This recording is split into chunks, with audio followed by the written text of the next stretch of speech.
c'est qui m'a filé ça? C'est de la camelote ou quoi? Ah, vous m'avez retrouvé, parfait, continuons. Aujourd'hui, les thèmes de la littérature. La littérature, les histoires, elles ont des sujets qui nous parlent tous, qui nous ressemblent, qui nous permettent de nous comprendre et d'échanger des sentiments. Mais je suis convaincu qu'on peut rassembler tous les thèmes des histoires, ou presque, dans deux grands sujets principaux. À votre avis, quels sont-ils? Bonjour, yo, le sexe et le fric, et puis les grosses bagnoles bien sûr. Non mais ça s'améliore pas vous, c'est de pire en pire, vous avez regardé Fast and Furious ou quoi? Les deux grands thèmes principaux de la littérature et des histoires, c'est l'amour et le temps.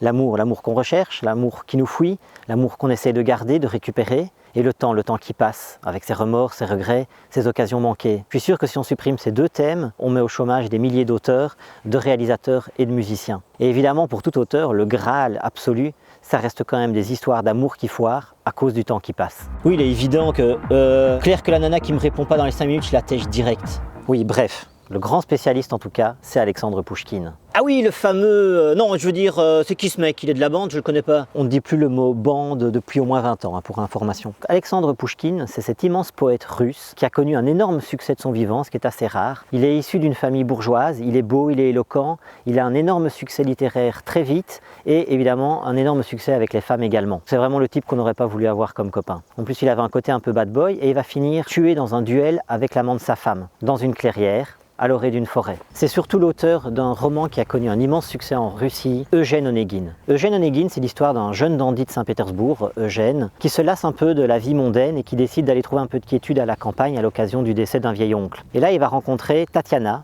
qui est une jeune fille toute simple du village où il va et qui tombe éperdument amoureuse de ce beau jeune homme de la capitale. Mais lui, il retrouve un peu ses vieux réflexes et il va jouer avec ses sentiments et il va finir par les conduire. Et pire, il va finir par assassiner dans un duel le futur beau-frère de Tatiana, qui était amoureux donc de la sœur de Tatiana. Donc Eugène fuit, il part pendant des années, et après quelques années, il revient à la capitale. Et lors d'un bal à Saint-Pétersbourg, il revoit Tatiana. Mais Tatiana, c'est plus la jeune fille toute simple du village, c'est devenu une belle femme, mariée à un officier de l'armée, elle est très en vue, et là, il se rend compte qu'il a vraiment déconné. Il a dit, ouais, à l'époque, elle était amoureuse de moi et moi, je l'ai conduit.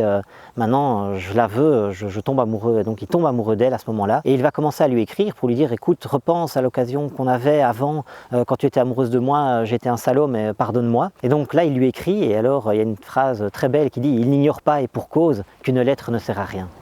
Ouais, ce et pour cause, en fait, il veut dire bien fait pour ta gueule. Exactement. Mais il va finir par avoir cette discussion avec Tatiana. Et lors de cette discussion, Tatiana, elle va être très franche avec lui et elle va lui dire des phrases magnifiques et des mots magnifiques. Et le bonheur était si proche, si possible. Mais le destin a tranché. J'ai agi peut-être trop vite. Je vous aime, pourquoi mentir? Mais je suis la femme d'un autre et je lui resterai fidèle. Et on entend dans ces mots, et le bonheur était si proche, si possible, le Graal, l'amour qui foire à cause du temps qui passe. Ici, Eugène et Tatiana, ils se sont ratés de peu. Donc c'est un magnifique roman sur cette problématique du temps et de l'amour que je vous recommande chaleureusement. Un roman entre la prose et la poésie. Et je vous dis à très bientôt peut-être, quelque part ailleurs. Et entre-temps, n'hésitez pas à vous perdre.